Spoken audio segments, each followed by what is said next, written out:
Bem-vindos a mais um programa Entrevista Mais. Tenho o privilégio hoje de receber a artista plástica, poetisa, é também criadora, sob várias formas, Sónia Sultuano. Ela é a minha convidada, portanto, para o programa de hoje. Bem-vinda, Sónia. Obrigada pelo convite. Pois. É um grande prazer estar aqui também. Todo meu em recebê-la aqui. Obrigada. Eu sei que a sua jornada não tem sido nada fácil, por isso aceder ao nosso convite é um grande privilégio. Já teve exposições individuais e coletivas em Moçambique, em Macau, Itália, África do Sul, Brasil, enfim, por esse mundo afora. Mas eu se calhar começasse pelo começo ou pelo início. Quem é a Sónia Sultuano? Olha, eu acho que eu sou uma sonhadora. Eu acho que sempre, toda a vida sonhei muito. Talvez porque tive o grande privilégio de crescer num lugar pequeno, que é Nacala, onde havia havia os animais, a simplicidade, o mar, o sonho, não é? Aquele mar que a gente olhava sempre e dizia assim, pô, este mar onde é que nos vai levar? Então fui sempre uma pessoa, acho que acima de tudo, muito positiva e sempre sonhei, tive essa dimensão de que a vida seria mais completa se eu tivesse a capacidade de sempre sonhar mais, não é? Sonhar. Pois. E a infância toda foi passada em Nacala? Sim. Toda? Não, quer dizer, até aos 9 anos eu estive em Nacala. E pronto, tive também a grande sorte que o meu pai também acho que cultivou isso em nós, né? Nós todos os fins de semana nós saíamos de Nacala, nós andávamos sempre a conhecer outras coisas. Pronto, eu lembro-me da minha infância entre Nacala, Mossoril, Ilha de Moçambique, Chocas e pronto, e outros sítios pequeninos ali à volta. Então, eu tive uma infância de muito sonho, né? De sempre ir à procura de mais alguma coisa, conhecer sítios novos, conhecer sabores novos, conhecer maneiras de estar novas. Inclusive, também o meu pai, em Nacala havia o Clube Ferroviário e todos os sábados, ou domingos, nos fins de semana, projetava-se filmes. Então, o nosso universo, desde pequenina lembro que o meu universo, pronto, era sempre estimulado, não é? É isso. Sei que a Sónia, quando mais nova, quando criança, era tida como Maria Rapaz. Sim, sim. Gostava mais das brincadeiras dos rapazes que brincadeiras das meninas. Sim. Como é que isto acontecia? Como é que isto aconteceu? Olha, eu sempre fui uma Maria Rapaz, até já bem adulta, porque eu tenho um irmão que me segue e pronto, temos a diferença de 1 ano. E sei lá, no nosso quarteirão, lá em Nacala, e depois até quando cheguei a Maputo, eram mais meninos que meninas. E talvez porque eu também tinha pronto, sempre fui muito irrequieta, né? Nunca fui, acho que uma menina de estar convencional. Eu gostava muito de brincar com os rapazes, muito. Andava, pronto, brincava com os pneus, com os rolamentos, com as bicicletas, jogava futebol. E até quando vim para Maputo, eu continuei ainda há alguns anos nesse tipo de brincadeiras. Então, sempre fui muito Maria Rapaz, nunca, mesmo esta coisa de ser mais, a forma de vestir mais feminina, foi já mais tarde, né? Foi. Mas pronto, se eu hoje parar e pensar com a idade que eu tenho hoje, eu acho que eu ainda tenho algumas coisas, às vezes, da Maria Rapaz, né? Eu gosto mais de calças, eu gosto mais de sapatilhas, eu gosto mais de botas, são as coisas que eu gosto. Não quer dizer que às vezes eu não ponho um vestido, um sapato alto, mas Mas eu sou uma pessoa, eu sou muito simples nisso, né? Na forma de, pelo menos na forma de me vestir e de estar. Sou mais Maria Rapaz em algumas coisas. Esse período em que viveu em Nacala e depois veio para Maputo, ainda mais novinha, teve algum impacto? Alguma coisa impactou nesta mudança de ambiente de Nacala para Maputo, digamos assim, uma cidade grande? Houve ali um corte na minha liberdade e na minha maneira de estar e de ser, né? E acho que isso também aumentou a minha rebeldia, não é?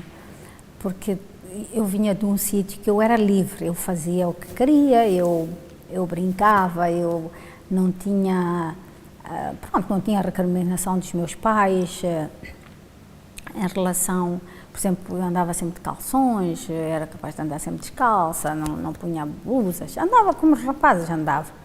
Mas depois, quando eu cheguei a Maputo, eu comecei a ter aquelas recriminações, né? Porque, pronto, era uma menina e tinha que me portar como tal.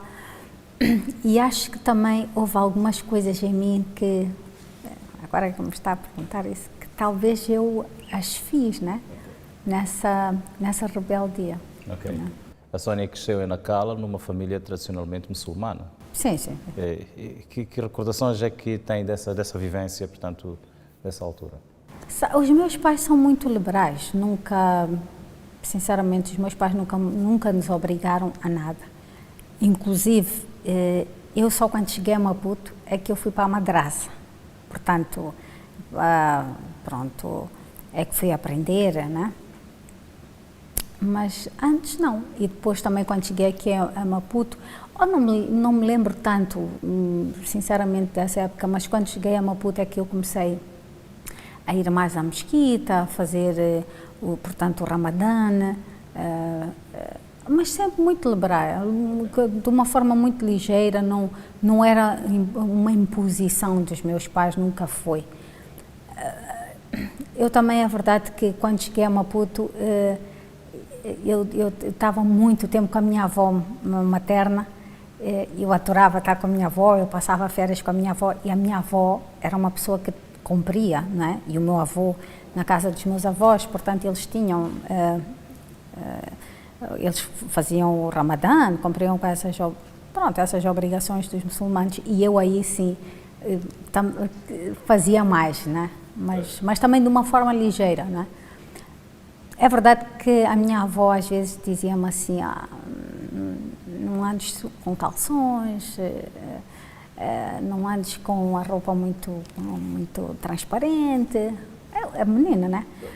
Mas porque também a vivência dela, os amigos dela, né? As pessoas que frequentavam a casa dos meus avós, claro que eram pessoas mais velhas e pessoas com, talvez, não estou a dizer menos liberais, mas pronto, com os costumes mais enraizados, né?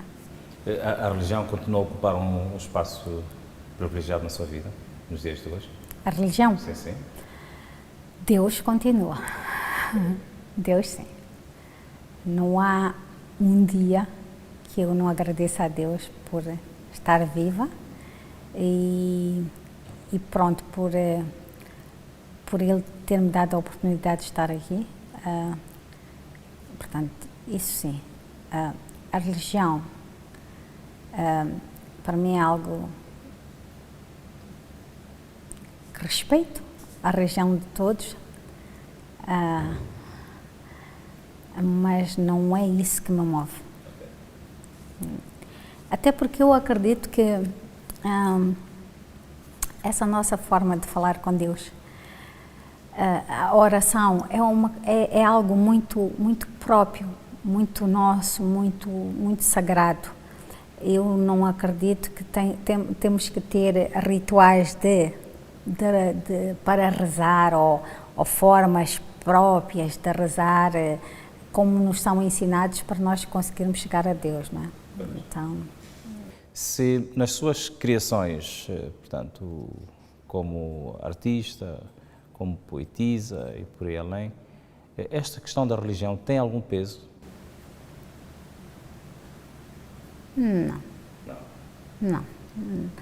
Não, ou quer dizer que eu faça a pensar nisso ou dando esse lugar à minha arte ou à minha escrita, não. Mas é verdade que Deus está sempre nas minhas criações, de alguma forma ou de outra. Por exemplo, olha, eu estava a refletir isso, agora que eu tenho esta exposição do Pancho Guedes, eu fiz uma escultura que é inspirada na igreja da Sagrada Família que o Pancho Guedes fez na Machava. E é uma escultura que eu, por acaso estava a pensar isso, tem as cruzes, né? Portanto, é muito católico, né? E eu de repente disse, que engraçado, fiz como artista plástica, fiz 2 trabalhos, portanto, muçulmano, que é um tasbir que eu fiz, que é, portanto, olha, são as contas, e eu ofereci a uma mesquita e estava a pensar, que engraçado, agora fiz um católico, né? Portanto, Deus está aí e as coisas que eu escrevo, e para mim, sabe, não há, eu mesmo sendo muçulmana, eu respeito todas as religiões, eu comungo bem com isso, porque até eu própria sou mistura de muitas outras coisas e tudo que eu vi, aprendi, bebi, então eu acredito em Deus, isso sim. Sónia, conta-nos como é que entra para estas lides da arte, como é que surge em ti esta coisa de pintar, de escrever, quando é que surge, quando é que descobre essa veia em ti? Pronto, como escritora, isso foi um acidente, né? Eu sinceramente digo que eu escrevia, não é porque eu queria ser escritora, não é porque eu queria publicar o que eu escrevia, pronto, e foi, portanto, para mim a escrita era um lugar de refúgio, né? Era onde eu me refugiava, era o meu lugar sagrado, era o meu lugar de desespero, era o meu lugar de consolo, e daí apareceu, pronto, a escritora. Arte plástica, acho que foi mais consciente, né? Foi mais consciente porque foi o Jorge Dias que me desafiou para fazer uma exposição com ele, portanto com o Movarte, que é o movimento da arte contemporânea de Moçambique, e nasceu no aspecto de eu assumir isso como que ia fazer alguma coisa como artista e que se viria ao público, a público como tal. Mas é verdade que eu já fazia coisas desde pequena. Desde pequena estamos a falar com que idade, mais ou menos? A primeira vez que eu fiz alguma coisa assim, que eu acho, uma instalação, sem saber, devia, não sei, ter 6, 7 anos, foi na Cala, que eu fiz um tapete de papaias, né? Pelo prédio todo. Mas pronto, foi inconscientemente. Depois, houve um tempo que eu fazia bijutaria, que eu fiz muita bijutaria, e participei ainda em 2 feiras, mas depois levava aquilo como, pronto, como uma coisa ligeira, não é? Não era nada, não era assumido como se eu fosse artista, não é? Depois, em 2005, sim, quando eu fiz a minha primeira exposição com o Movarte, aí sim, já me assumi como uma pessoa, pronto, que estava a fazer arte. Entretanto esse arranque aos 6 anos levou-a praticamente a expor um pouco por quase todos os cantos do mundo. Sim, hoje eu às vezes nem tenho muito bem a consciência de algumas coisas. E aqui não estou a tentar ser modesta, é porque não se tem, né? Eu ainda, este fim de semana, por outros motivos, estava à procura de uns documentos meus e tive que revisitar os meus baús, que tenho alguns. E disse, já tenho muita coisa. Ok. Porque estive uma manhã e uma tarde inteira à volta de papéis. E sim, e é verdade. Hoje, eu posso dizer, já fui a muitos sítios, graças à arte plástica. Tenho ido a outros sítios também com a literatura, principalmente o Brasil. Eu no Brasil não é, portanto, são vários estados que estão a estudar, portanto, a minha poesia. Para mim é uma grande honra, porque pronto. E a arte plástica, pronto, deu-me também essa possibilidade, né? E a gente às vezes nem tem consciência de como a arte, né, nos pode levar tão longe. E como aquilo que nós produzimos também não só nos tira, portanto, a nós que criamos lá para fora, mas também o nosso país, né? Porque isso é que é espantoso. É difícil ser artista o tempo inteiro? Eu nunca fui, mas acho que eu adoraria, quer dizer, agora começo a querer mais, porque, sei lá, talvez estou num pico, sinceramente, que eu adoraria ter tempo só para ser artista, mas pronto, eu trabalho, tenho outras obrigações. Também não sei, sinceramente, se conseguiria ou não viver só de arte. Talvez até conseguisse, porque há outros artistas que o fazem, não é? Mas pronto, vou organizar a minha vida nesse sentido. Como é que a Sónia vê, analisa e que crítica é que faz a forma como os artistas são tratados ou valorizados em Moçambique? Olha, eu acho que os artistas, ainda as pessoas não dão valor aos artistas. Aqui no país não dão valor àquilo que os artistas representam, aquilo que os artistas criam. É uma pena quando, sabe, não é que, é como eu disse, um artista quando sai daqui, quando eu vou lá para fora, por exemplo, eu quando vou dar um exemplo, eu agora estive no Brasil, não é só a Sónia que está lá fora, é Moçambique. E nós lá fora somos tratados com respeito.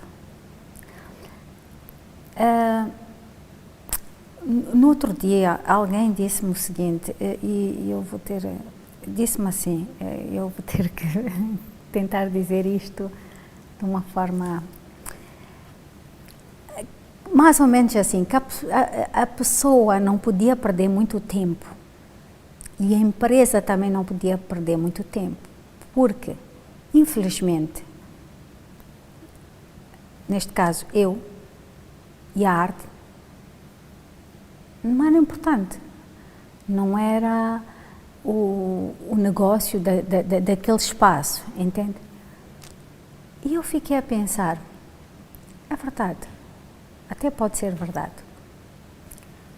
mas a arte, não é possível, você vai aqui a qualquer, pronto, as empresas, os hotéis, os restaurantes, e a gente vê a arte lá, porque é a arte que traz beleza, é a música que nos traz do mais humano que nós temos. Portanto, é uma pena quando as pessoas não respeitam a arte ou não respeitam os fazedores da arte, porque acham que a arte é algo secundário. E ainda tem outra questão que eu muitas vezes reflito sobre isso, que é, as pessoas dizem que o nosso trabalho, portanto, em Moçambique, muita gente diz, vocês, os artistas, o vosso trabalho é muito caro. Mas as pessoas não se importam de ir às lojas aqui e comprar imitação de coisas da China, seja lá de onde for, e pagarem às vezes muito mais caro para ter na sua casa coisas que acham que é arte, mas que realmente não tem nada de arte, porque acham que aquilo que nós fazemos, criamos, pronto, é caro ou que não tem interesse nenhum, não é? Isso como artista a frustra? Não, porque eu há muitos anos tomei uma decisão, eu não vendo o que faço. Pela primeira vez eu tenho agora este trabalho do Pancho Guedes e estou a vender as minhas obras. Nunca esperei isso, também porque a minha dinâmica em relação à arte é outra. Eu tenho outro pensamento, para mim é muito mais importante essa questão do estudo, da divulgação da arte moçambicana, não só a Sónia, mas num conjunto, porque eu tive uma experiência quando eu fui à Itália, como disse, quando eu cheguei à Itália, uma das coisas que me perguntaram foi: mas vocês são mesmo moçambicanos? Porque eu levava, éramos uns 5 ou 6 artistas moçambicanos, eu já nem me lembro, pronto, do movimento de arte contemporânea. Íamos lá fazer uma exposição, uma coletiva, e eu é que fui fazer a montagem e representar portanto, o movimento. E eles perguntaram: mas é mesmo de Moçambique? Eu, sim, é de Moçambique. Mas vocês são mesmo moçambicanos? Sim, somos moçambicanos. Porquê? Porque eu levava a arte contemporânea. As pessoas estavam à espera que fosse, pronto, esculturas em madeira, aquilo que estamos habituados, né? Então, por causa dessa experiência, isso mexeu muito comigo. Isso foi algo que me tocou profundamente. E eu disse: não, de alguma forma eu vou contribuir, que se saiba que em Moçambique faz-se muito mais que isso, né? E eu acho que é importante nós termos às vezes objetivos muito maiores. Sim, é bom, quem me dera um dia eu vender o meu trabalho e poder viver disso e ter uma vida tranquila pela arte, mas se até lá eu não o fizer, pelo menos que eu faça, que eu possa contribuir para a mudança de como se olha a arte, pronto, seja internamente ou externamente, né? Mesmo há muita gente que não percebe muito bem o que é que nós artistas, por exemplo, então principalmente o pessoal da arte contemporânea, o que é que nós fazemos, né? Que as pessoas não entendem muito bem o nosso trabalho. Pois bem, falou agora que não vende as suas obras. Por que é que tomou essa decisão de não vender as suas obras? Ou o que é que lhe fez tomar essa decisão de não vender as suas obras? Algumas pessoas disseram-me que era um ato egoísta, quer dizer, quase egoísta, que era porque eu não queria me desfazer das obras. Sim, eu gosto muito, é verdade, gosto muito de cada obra que eu faço, muito, porque tem muito de mim. Mas eu achava, pelo contrário, que era eu a vender uma obra minha. Quer dizer que, por exemplo, para uma pessoa individual, essa obra vai para a casa de alguém e quer dizer que essa obra vai se tornar de 3, 4, 10, 20 pessoas e acabou, não é? Não há essa tal partilha, esse tal passar. E eu tomei essa decisão, disse, não, enquanto, graças a Deus, eu estiver a trabalhar e poder, pronto, e tenho um salário e poder viver, ia tentar evitar, portanto, vender as minhas obras. Mas as minhas obras estão em lugares públicos. Eu tenho, portanto, mesmo para fazer essa partilha com as outras pessoas, eu tenho uma obra numa mesquita, na Matola, que eu doei uma obra ao Camões, está na biblioteca aqui do Camões. Tenho uma obra no restaurante, tenho várias obras numa loja de moda, portanto, para as pessoas irem, verem e ser, portanto, partilha para todos. Agora, sim, vou vender agora, mas já passaram alguns anos, né? Também eu comecei a fazer em 2005, também, pronto, hoje tenho outros registros, já tenho catálogos, tenho coisas que se pode partilhar, temos, pronto, há os Facebooks, há os YouTubes, já pronto, a internet, que as pessoas podem ter acesso também a isso, né? Eu gostava que partilhasse connosco um bocado da experiência dessa ida ao Brasil, nesse projeto Palavras que Andam. Esse projeto foi muito falado no Brasil e a crítica acolheu muito bem esse trabalho. Gostava de que falasse um bocado mais sobre este projeto e, sobretudo, o sentimento de ser tão bem acolhida num país do outro lado do oceano. Eu tenho muito respeito pelo Brasil, por causa disso mesmo, porque eu a primeira vez que eu fui ao Brasil foi em 2010 ou 2011, com o projeto Walking Words, As Palavras que Andam.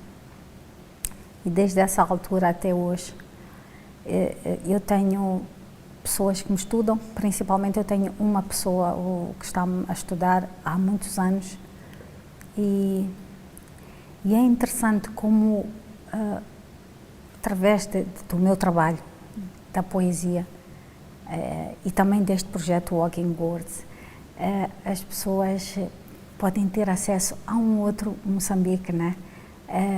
Isso é que é muito interessante, como uma das coisas que mais me tocou a nível de literatura foi eu ter chegado ao Brasil, acho que foi 2011 que eu fui a Brasília a uma conferência que chamava-se Mulher, Poder e Palavra.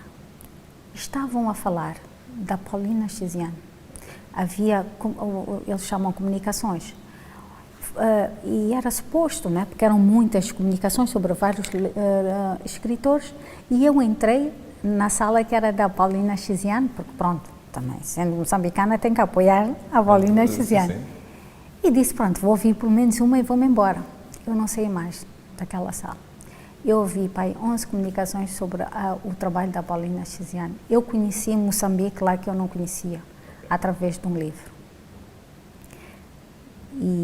E esse respeito que o Brasil tem por nós, pela nossa literatura, que, acima de tudo, que se estuda, né? Estuda-se entre linhas, né? Porque é isso que nos falta aqui, né? É estudar, aprofundar, e eu no Brasil vi isso. E o meu projeto Palavras que Andam, Walking Words, foi bem acolhido porque eu defendo uma ideia que as palavras têm poder. E tudo começou também aí, porque as palavras têm poder, que as palavras podem andar, as palavras andam. E eu usei o meu corpo para fazer esse processo todo. Eu levei as palavras para dentro da água, para os telhados, para sítios malucos, para o carvão. Olha, andei no Chovastaduma, eu fui a montes de sítios e fiz montes de sítios com as palavras para provar que é possível as palavras andarem. E eu usei o meu corpo para isso. E o Brasil, pronto, porque eles estudam, né? E eles depois, sabe, têm outras dinâmicas e eles têm, e eles são apaixonados pela literatura, né? E o projeto foi muito bem acolhido. Eu, na altura, ainda nem tinha, eu fiz uma apresentação. Mas eles, como gostaram tanto, eles disseram, ó Sónia, você tem que escrever isso. Você tem que fazer disso um registro, um livro. Eu, estes anos depois, 10 anos que eu estou a fazer o projeto, fiz 10 anos no ano passado do projeto, eu finalmente fiz o livro, As Palavras que Andam, Walking Words. Não publiquei ainda em Moçambique, porque o livro é caro, não tenho nenhum patrocinador. Também, diga-se de passagem, não procurei ainda muito por um patrocinador, porque também não quero já de partida, pronto, como é um livro artístico ou com a base do livro é muito particular, né? Então não sei sinceramente se vou conseguir aqui um patrocinador, mas vou tratar disso. O livro vai sair agora em julho no Brasil,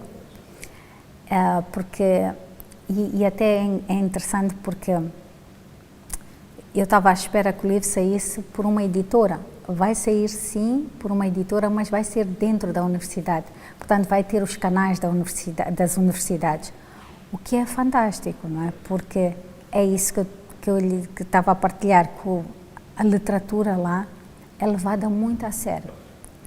porque é um livro que não é só, é verdade, tem muito de mim, porque as palavras andam comigo, é a minha cara, assim, mas depois tem o registro da cidade, porque, veja lá, eu andei a fotografar há 10 anos atrás e andei uns 2 ou 3 anos a fotografar, a cidade mudou muito, há sítios que já nem existem, há sítios que mudaram, então também tem esse caráter histórico, arquitetônico, então é interessante, e porque não é um livro nem de poesia, nem de arte plástica, é de tudo misturado. E depois também é o meu percurso artístico, portanto as várias coisas que eu fiz, que acreditei, as exposições, os livros como escritora, depois também os estudos que foram feitos, os prefácios que foram feitos, portanto tem toda essa parte que também eu pensei que seria uma boa plataforma. Por exemplo, os prefácios são feitos por pessoas e estas pessoas também evoluem, não é? Então é interessante perceber, e eles próprios, não é?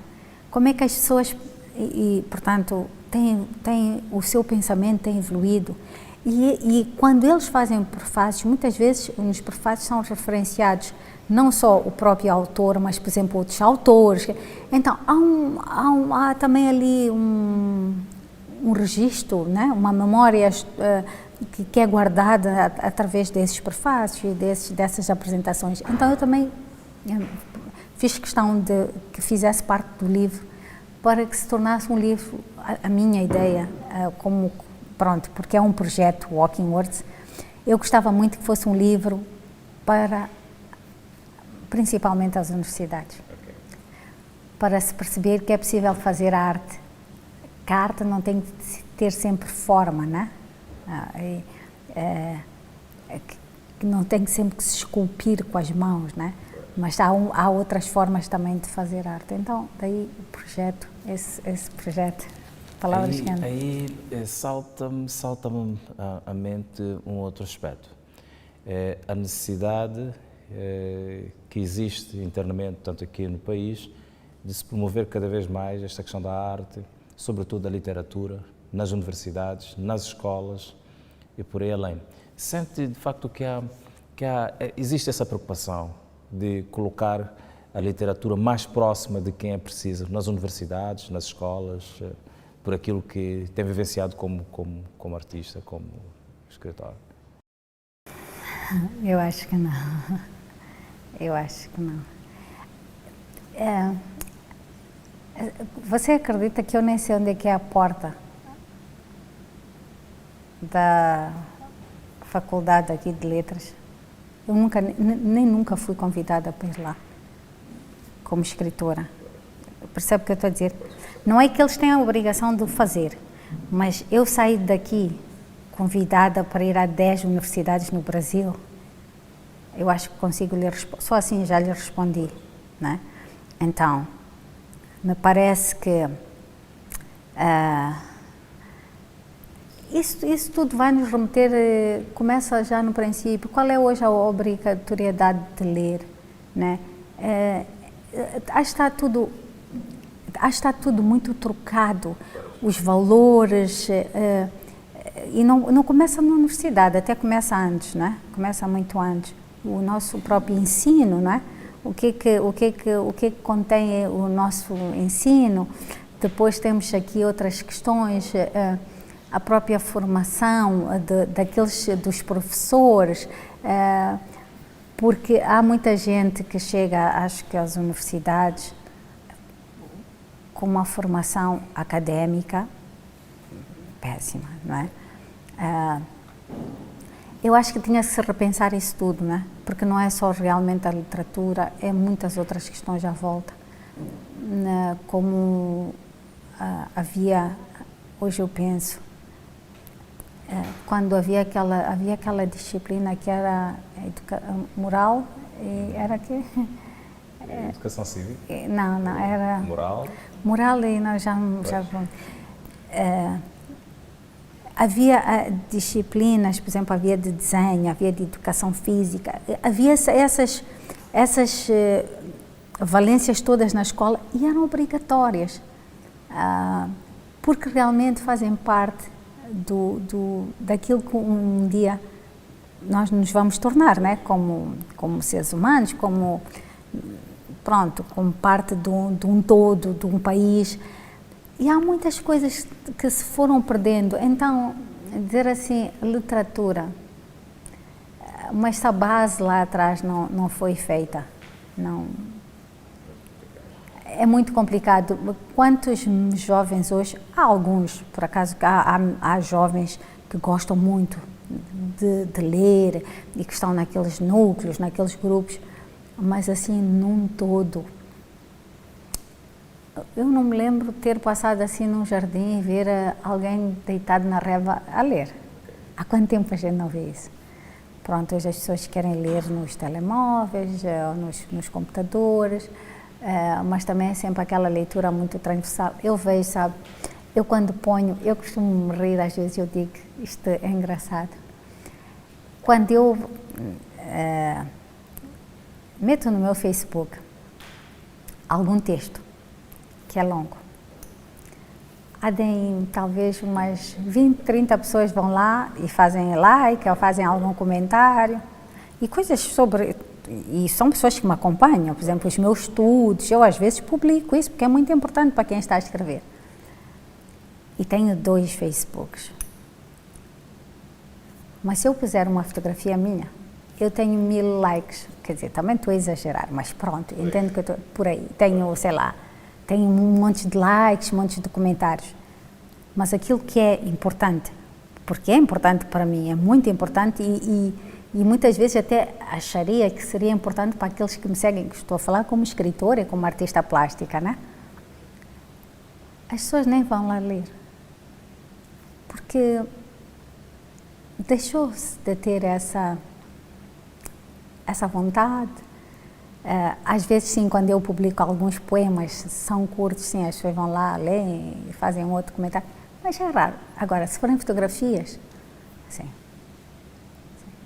E não estou a falar só fotografias minhas, estou a falar do tipo de fotografias. E não é só comigo, é no geral, é assim, né?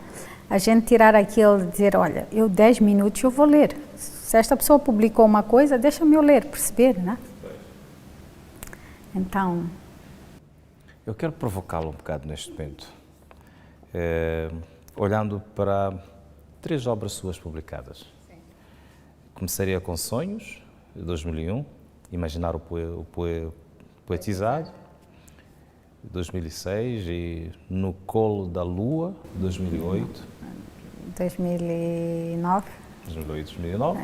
Sim. Que está incluída, portanto, em 2 antologias. Poesia Sempre, do Ministério da Cultura do Brasil, e a antologia da poesia moçambicana, Nunca Mais é Sábado, portanto, da autoria de Nelson Saúde e publicada pela Dom Quixote. Destes trabalhos todos, qual é que mais sente que mexe contigo, é a tua cara e por aí além? Dessas 3, porque eu tenho outro, né? Tenho Roda das Encarnações. Gosto muito No Colo da Lua. O livro No Colo da Lua gosto muito, porque me permitiu que aceitasse melhor a questão da espiritualidade e que não me preocupar, não deixei de ter a preocupação do julgamento, o que as pessoas iam achar ou deixariam de achar se eu falasse da encarnação, se eu falasse, portanto, No Colo da Lua deu-me essa outra... eu não vou dizer rebeldia, porque não é rebeldia, mas a vontade de ser assim é o que eu sou, faz parte de mim e eu vou partilhar também. Então, No Colo da Lua, parte do Colo da Lua eu já entrei nessa outra vertente de escrita. Há uma pergunta que lhe foi feita uma vez e eu vou repetir essa pergunta nesta nossa conversa.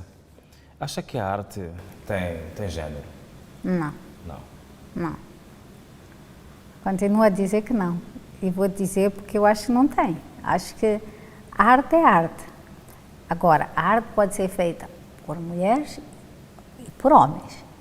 Agora, não acredito que haja ninguém... Eu, quando estou a fazer uma obra, não estou a dizer eu tenho que fazer esta obra e toda a gente tem que olhar para esta obra e perceber que foi feita por uma mulher. Não é verdade. por exemplo, a exposição que eu tenho agora do Pancho Guedes é uma exposição que até se pode dizer, isto deve ter sido feito por quer dizer, quem não conhece, mas logo de princípio é assim, foi um homem que fez, né? Porque estamos a falar de peças grandes, cada peça tem 2 metros, são formas muito, pronto, inspiradas até num arquiteto, são formas muito, podiam ser quase masculinas, mas pronto, eu dei ali algum... Depois é engraçado, como se diz, tem ali um toque feminino, porque sim, eu sou feminina, né? De alguma forma, então... Quando tu crias as tuas obras, elas ganham a forma que elas ganham, tomam a forma que tomam. No final, tu te surpreendes com aquilo que tu fazes. Consegues ter esse efeito de surpresa, uau! Há vezes que sim. Sinceramente, há vezes que sim. Não só, por exemplo, às vezes, poemas que eu escrevo, mas também, assim, obras que eu faço, que eu digo, uau. Porque, assim, eu acho que o dia que qualquer artista achar que é perfeito, que tudo que ele faz é perfeito e que ele deixar de ter esse uau, essa pessoa morreu como artista. E sim, acho que nós todos os artistas, quando se realizam, acho que quando acabam de escrever uma grande música, ou fazer um grande som, uma escultura, uma pintura, assim, a gente olha e diz uau. Não uau no sentido, eu sou bom, não é isso. É uau, tipo, aquilo que eu sonhei. Porque uma coisa é tu sonhares uma obra, né? Voltamos ao sonho, né? Ao sonho de criança. Uma coisa é tu sonhares e dizeres, eu vou fazer assim, assado, cozido, vou pintar.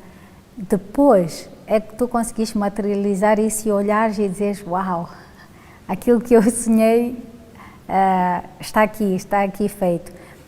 Por exemplo, eu tenho 2 obras que eu estou apaixonadíssima por elas, desta última exposição.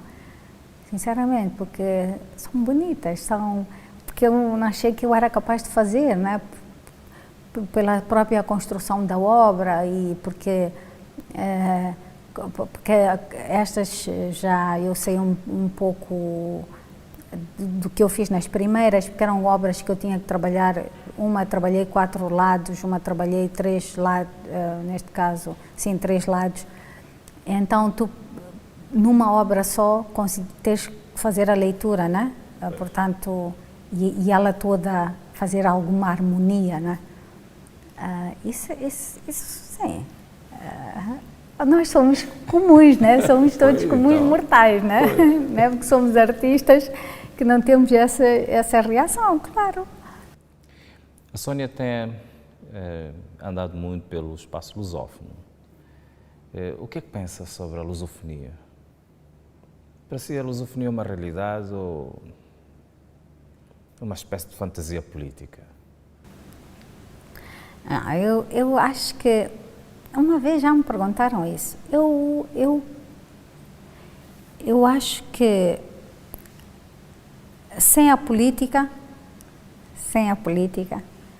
realmente é um espaço muito interessante, um espaço que, por exemplo, realmente os artistas, os países se podem partilhar, mas retirando a questão da política, né? Porque abre portas para outros saberes, abre portas para espaços comuns, espaços de divulgação, espaços de novas oportunidades, né? Por exemplo, a nível da arte, tem-se feito muitas coisas, né? Há muitos, por exemplo, principalmente os músicos, né? Eles têm feito muitos intercâmbios, fazem grandes concertos. Isso é muito bom, isso é muito rico, porque voltamos à mesma questão. A arte tem o poder de içar bandeiras que muitas vezes até os políticos não têm. Né? A arte tem tem essa delicadeza de juntar pessoas.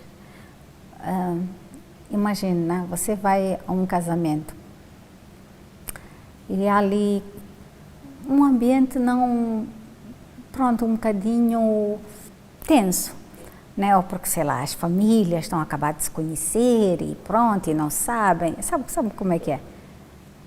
Põe-se uma boa, uma rabenta, vai toda a gente dançar. A música faz milagres. Pois. Então, a arte, agora vou levar isto mais a sério, né? Pronto. A arte, acho que tem esse poder, tem essa delicadeza, né?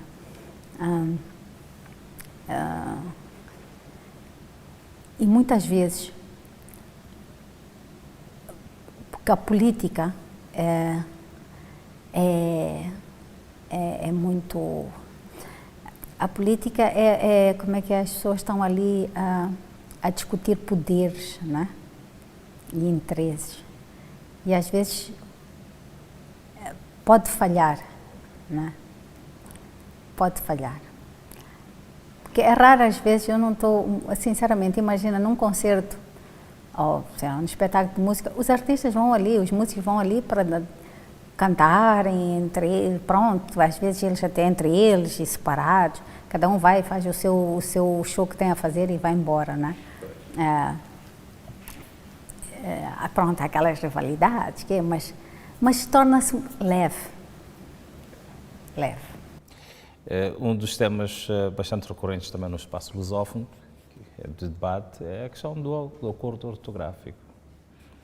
O que é que as tuas palavras acham do acordo ortográfico? Eu sou contra e continuo contra e vou continuar contra, e até este meu último livro, A Roda das Encarnações, eles respeitaram, portanto, o nosso português, né? Então não concordo, porque principalmente, eu não sei, na poesia, o escrever, e eu volto para o meu projeto, as palavras que andam, que as palavras têm poder, não é? Então, para mim é como se eu tivesse a tirar o poder às palavras, não é?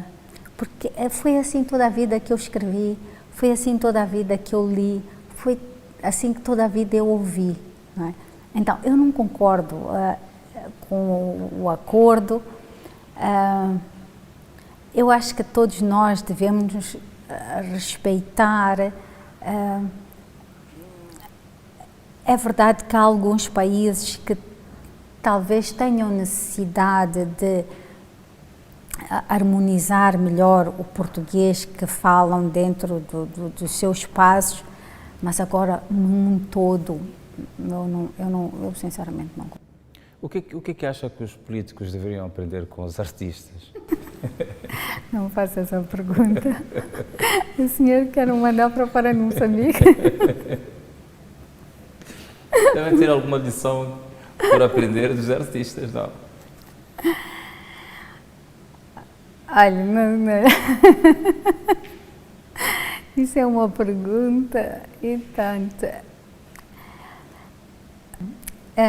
Acima de tudo, nós, acho que os artistas, é verdade que nós temos a parte artística, a parte da brincadeira, a parte muitas vezes, por exemplo, eu vou lá para fora, eu também tenho os meus momentos de lazer, de brincadeira, quer dizer, senão também não estou a conhecer as pessoas. Depois tenho aqueles momentos sérios, né?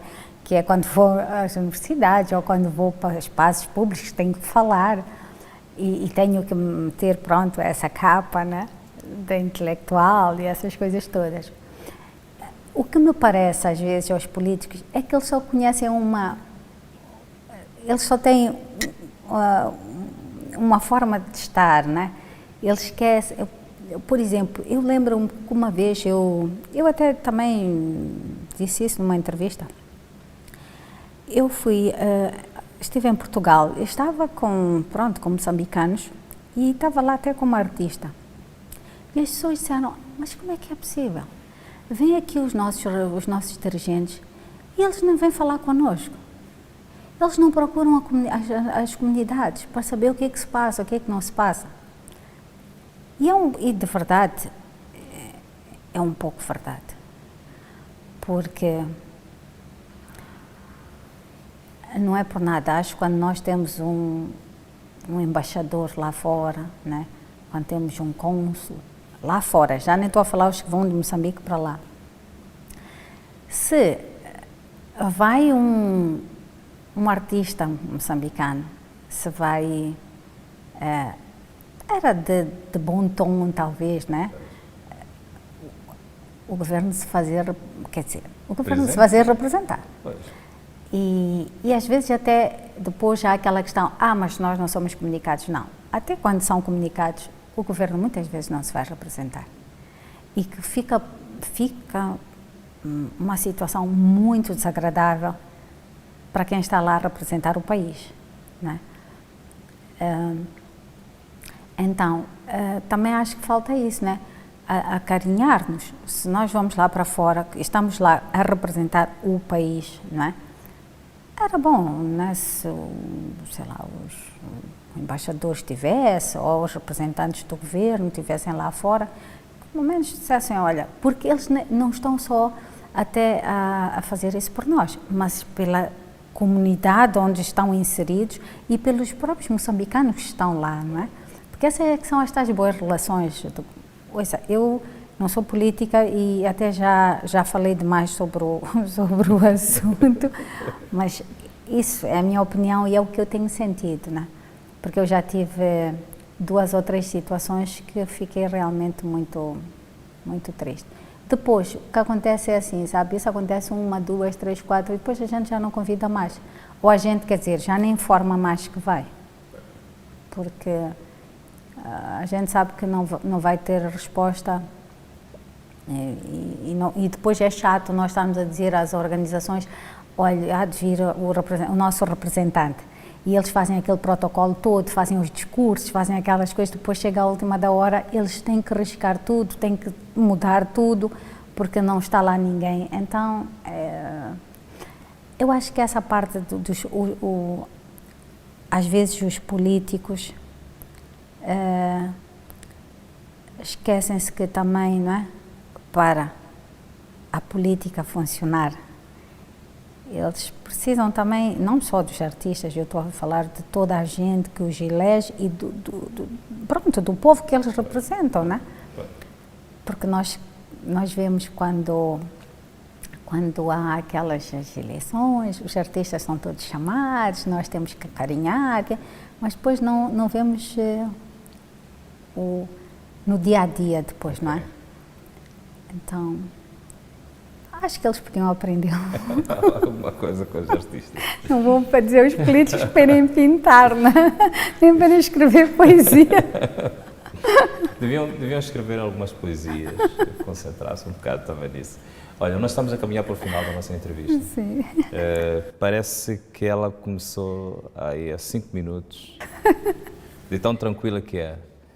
Mas não posso deixá-la sair sem perguntar quais os seus sonhos para este 2018, quais são os seus sonhos de vida e depois estas realizações todas que conseguiu ao longo desta carreira, destes anos todos. Olha, 2019, eu quero, 2019, quero saúde. Isso é a primeira coisa que eu peço. Esse é o meu grande sonho, é que eu continue a ter saúde. Depois, que o meu livro, finalmente, Palavras que Andam, saia. Gostaria muito que também saísse em Moçambique, porque a sair no Brasil, depois aquela coisa de trazer, distribuição, é muito complicado e é um livro que eu gostaria muito que os miúdos aqui tivessem acesso ao livro, principalmente quem quer fazer arte, quem gosta da arte, né? E se Deus quiser, vamos lá ver se esse sonho se concretiza. É sair no Brasil, é sair em Moçambique, também está para ser em Portugal, vamos ver. Outros sonhos. Ah, isto é um sonho coletivo, né? Que o nosso país acalme, né? A nível económico, a nível político, porque é importante para todos nós, né? Porque por muito, eu gosto muito do meu país e não estou a pensar em ir embora de Moçambique, então, como não estou a pensar em ir embora de Moçambique e como sou moçambicana, eu gostaria muito mesmo que algumas coisas serenassem e que a boa vontade, né, de todos nós fizesse com que, pronto, o país se tornasse mais estável em algumas questões. Meu sonho, por exemplo, como artista, tenho muitos. Gostaria de, sei lá, fazer mais uma exposição, a continuação do que estou a fazer, mas levar para o norte, porque acho que é importante. Estamos a ver se vamos para o norte também. É só na Cala merece. Exatamente, exatamente. Estamos a ver se conseguimos levar para a Ilha de Moçambique. Então, se for para a Ilha de Moçambique, estamos ali bem pertinho. Estou na minha terra. Exato. Porque eu já estive na Beira 2 vezes, mas gostaria muito, muito, muito mesmo de ir para aquela zona. E era bom voltar às minhas origens. E pronto, sinceramente é mais não peço muito mais, a não ser saúde, bem-estar para todos nós. Sim, estamos a precisar, né? Estamos a precisar. Sónia, no teu vocabulário, qual é a palavra que tem mais força? Amor, sempre.